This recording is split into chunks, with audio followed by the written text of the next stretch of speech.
Hello, everyone. My name is Benita Perkins, and I'm with Durham County Public Health in the area of employee wellness. I'm also president of Benny Girl Healthy Lifestyle Branding and Communication.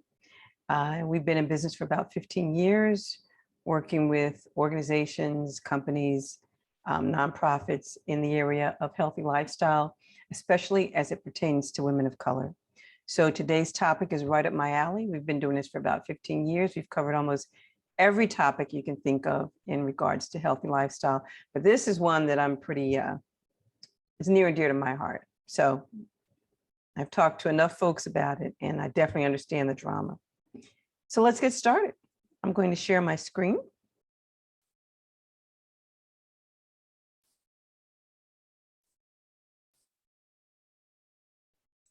Here we go.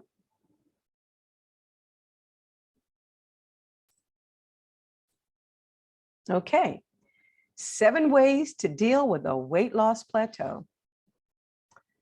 I know you've been doing so well with your weight loss. In January, you made a conscious decision to reduce the amount of food you eat, reducing your calorie intake, and you began an exercise program that got your heart rate up and allowed you to burn calories. So you've been working at both ends of the pole and have lost weight and gotten smaller. Now your weight loss progress is at a standstill, even though you're still plowing ahead with your new healthy lifestyle. You've hit a plateau. I hate when that happens. Definition of a plateau: you stopped improving at something. During the first weeks of losing weight, usually there's, well, a rapid drop is typical. Let me just preface this by saying, initially for women, it can be a slow start, but once your body gets through the initial, phase of not wanting to comply, then the weight loss happens rather quickly. In part, this is because when you initially cut calories, the body gets needed energy by releasing its stores of glycogen. Glycogen is a type of carbohydrate found in the muscles and the liver. Glycogen is partly made of water. So when glycogen is burned for energy, it releases water, resulting in weight loss. That's mostly water. So when you're losing weight, some of that weight loss is this water weight we're talking about, which is a temporary effect. Actually, the plateau is not a bad thing. It's probably telling you that you're smaller, so your current food consumption and exercise output are able to maintain your current size. This is because your metabolic rate slows down as you lose weight. But what's really happening? One study, including more than 2,900 people, found that for every pound of weight they lost, they burned 6.8 fewer calories on average. When you weigh less, it takes fewer calories for your body to operate because you've reduced your energy requirement. Also, our bodies are made to adapt to changing conditions to keep us alive. We eat less, and eventually our bodies learn to survive on less. We exercise more, and eventually our bodies learn to sustain our energy needs without having to go to reserves. So let's look at some of the reasons for the plateau. We have a stagnant exercise routine, too much exercise, not eating for a smaller you, not eating enough, skipping meals, body shock, and I'm gonna go on to that in a little bit, fuzzy math, lack of sleep. I call these issues here, when you're dealing with them in the way that we're going to talk about, shocking the body, because these events keep the body guessing and consequently maintain or increase our energy needs. Rejoice that you're going to the next level. So stagnant exercise routine. When you start a new exercise program, your body responds by losing weight because it is required to make numerous changes to adjust to different workloads. Your muscles are rebuilding themselves, and this consumes all kinds of calories.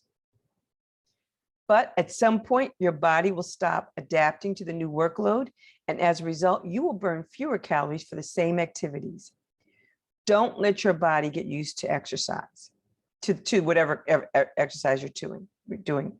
Maintain your body's adaptation period by changing the intensity, duration, frequency, and or mode of exercise to include interval training. So here we're talking about, say, if you're doing Zumba classes every day and your body says, you know, we've been doing this and we really know how to do this, so we don't really have to work that hard for you to, you know, finish up your Zumba class. Start thinking about other options, maybe a HIIT class, maybe a kickbox class, maybe a Pilates class, maybe a rowing class. Like, there's different opportunities and options to do things differently.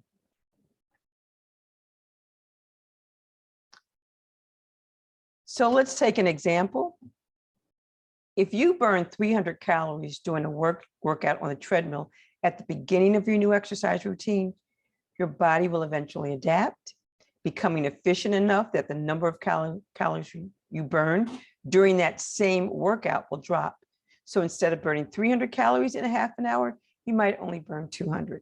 So that's just an example of, you know, really, you know, why you have to change it up. And, you know, think about if this might be a reason for your stagnant weight loss. Too much exercise. Overtraining can lower the amount of calories you burn. I've heard this complaint many times. I'm exercising and I can't lose weight. I'm in the gym every day. I have kick-ass clients who can definitely withstand harder workouts than I would endure. I do what I can to kill them, figuratively speaking, and they come back for more. This is when I was personal training. Unfortunately, these clients weren't losing any more weight and they were almost at peak athletic condition. I can't speak for the eating part. I'm not at home with them, but let's presume that that's under control and this is what we're dealing with. Certainly exercising more is not the answer. When you exercise too much, there's a point of diminishing returns when an increase in exercise expenditure, energy expenditure, is negated by an equal decrease in non-exercise energy expenditure. In other words, when you increase your exercise intensity, your body responds by decreasing the amount of calories you burn during the rest of the day. And here we're talking about, you know, I know folks who are in the gym every day, they're on the treadmill for, you know, half an hour, running 12 miles, or whatever they can run in that hour at top speed. Then they go over to elliptical and they work on that. Then they go over to the rowing machine and they're doing this every day. Your body really doesn't like that. If you're in this category of exercise burnout, take time to recover. This is a great time to take a break for a few days. Try something gentle like yoga or stretching routine or walking.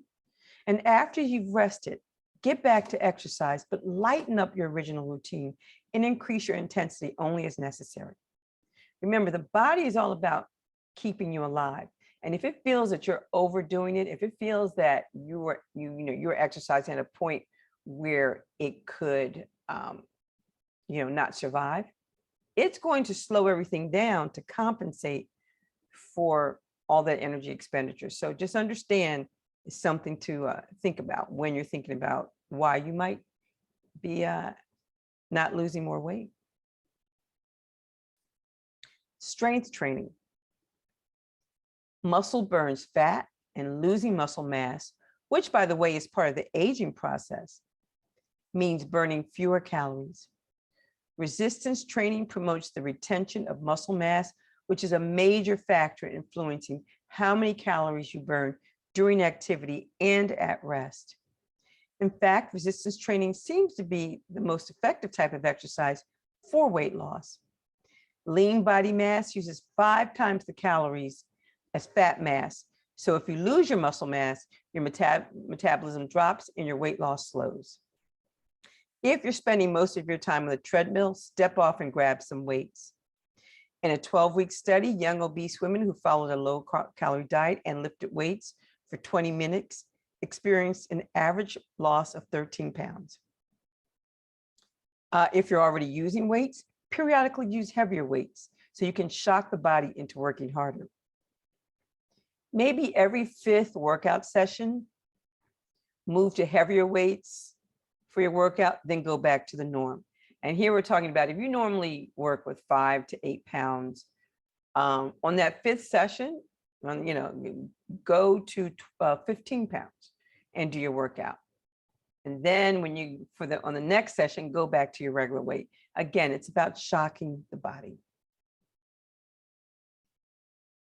Also, as we are initially losing weight, we do lose muscle mass. So, which brings into, this whole redundancy of now slowing your metabolism because you've lost muscle mass as you've lost weight. So strength training is a way to get that muscle back.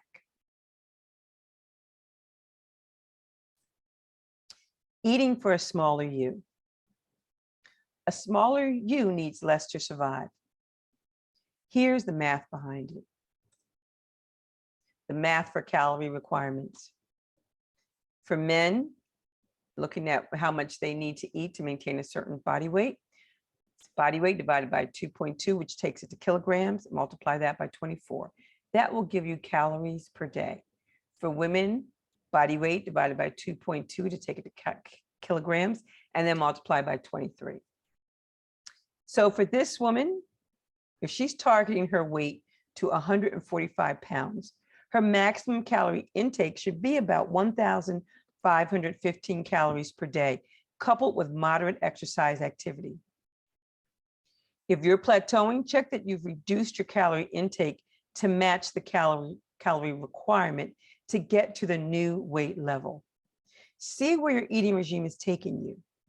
Note that genetics also plays a part, and you may need to target less calories to maintain that weight. Please note that it is advisable not to go below 1,200 calories per day. I'm going to say that again. It is advisable not to go below 1,200 calories a day to sustain yourself.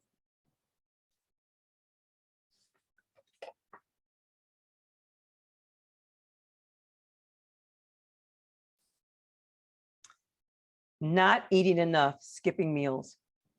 I tread carefully in this area because technically the less you eat, all else being equal, the more you lose. Common discussion is that if your body does not get enough food, it goes into survival mode by breaking down muscle tissue for fuel and storing fat in preparation for starvation. Both of those activities slow the metabolism. Losing muscle mass, storing fat. This is a short-term response and can definitely hinder weight loss. Here we're talking about that bad habit of not eating during the day and saving all the calories for dinner or one meal a day. And I've talked to many folks who said, I don't know why I'm not losing weight. I have a smoothie in the morning and then I don't eat again till dinner time. So, technically I should, be losing weight. Well, you understand why now. As the body goes through the day without anything, it starts to slow down because it's keeping you from starvation. It doesn't know when you're getting the next meal, so it's going to compensate for that. I'm not a big breakfast eater, but I try to eat half a muffin or apple slices or something in the morning so that my body has something to acknowledge that it is being nourished. So that might be the tack you want to take, just to, if you're not hungry at lunchtime, normally nibble on something and just keep the body knowing that it's all right. You're not starving.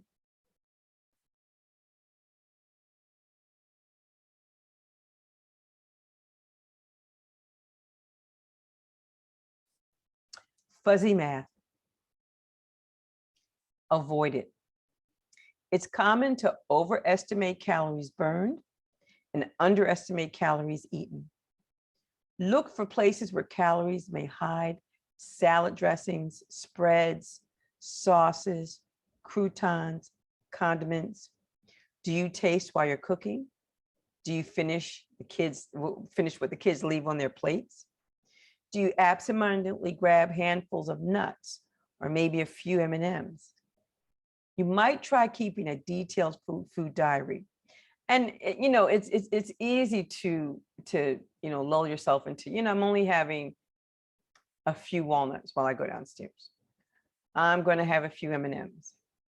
I'm just going to have a little piece of this, cupcake, just a little teeny piece. As you add those up during the day, all of a sudden, you're eating way more calories than you thought you were. So be very careful to not underestimate calories. And it's the same thing with working out. If you feel like, I worked out and I burned 400 calories, when in reality, you only burned 300. Well, that's the fuzzy math right there.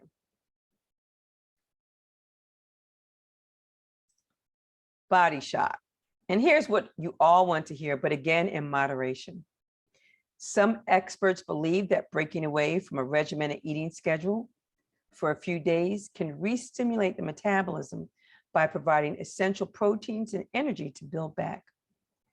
Since the body is used to less calories, the weekend hamburger and French fries will shock it into working harder to stay in balance with the normal diet. This also provides a psychological break from the stress of dieting. Come Monday, you go back to your good girl regime. So if you've been eating 1,300 calories of healthy stuff like lean meats, vegetables, fruits, and complex carbs, for the past month, and progress is stalled, maybe eating a pizza, a burger with the bun, with the top bun off, that always helps to keep the calories down. Maybe a scoop of ice cream or something you crave but have put off limits is actually a great way to continue weight loss. This is a short-term phenomenon to make the body work harder. Note that please resume your healthy habits the next day.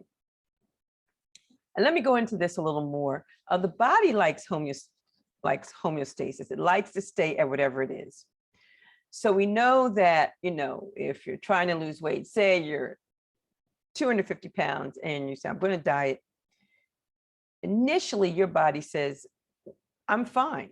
Everything's fine. At 250 pounds, we're breathing, we're eating, we're living, you're not dying. So we're not going to respond to these. We're going to slow our metabolism because, again, you're not eating as much, you're working out. Maybe you're trying to starve us. So you'll get this for about a week of resistance to weight loss. And then the body responds and starts to do what it's supposed to do. The same thing happens for weight going up. Here you've been eating this healthy diet all week, and now you put, a slice of pizza or a hamburger in there. And I'm not talking about like 3 hamburgers a day, and I'm talking about portions. But now the body says, oh, we don't want to gain weight. We like where we are. So we're going to work really hard to make sure that we don't get that imbalance, right? And we're going to keep our weight where it is. So note that that's kind of a positive, but it's a short-term thing. Some people use the weekend method. They might eat low-calorie meals all week and then have fun on the weekend to shock the body. Note that portions still matter. We're not talking about eating everything in sight. We're talking about, doing things, going out to lunch with your friends and having that burger that you wouldn't have all these months because it was off limits, or that slice of pizza, or that pasta dish you love.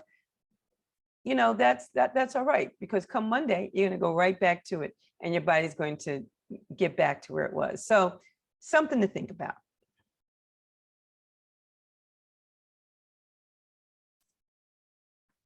Last thing we're going to talk about is a lack of sleep.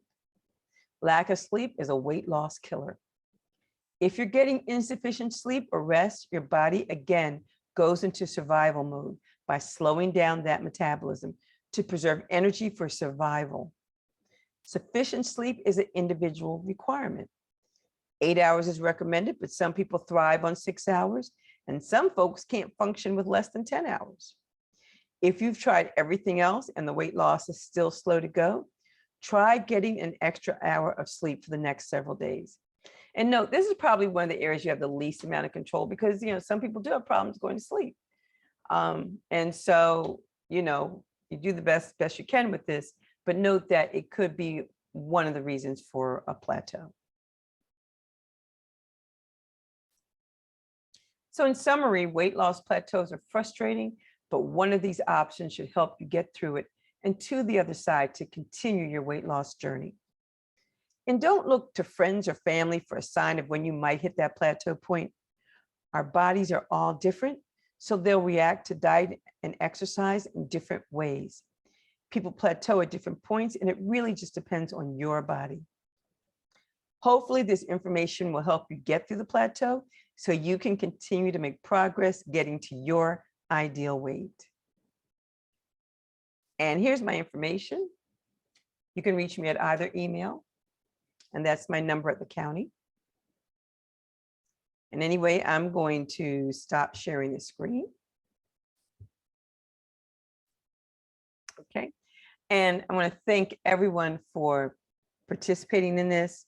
I'm recording this. We had some questions before, primarily focused on, we had one woman who mentioned, she said, I can't eat any less. I've lowered my calories to the very minimum, and yet I'm stalling. So we were able to look at some other things of what we've talked about. And she realized that maybe she was doing the same exercise because she was doing Zumba every day and really wasn't doing anything else.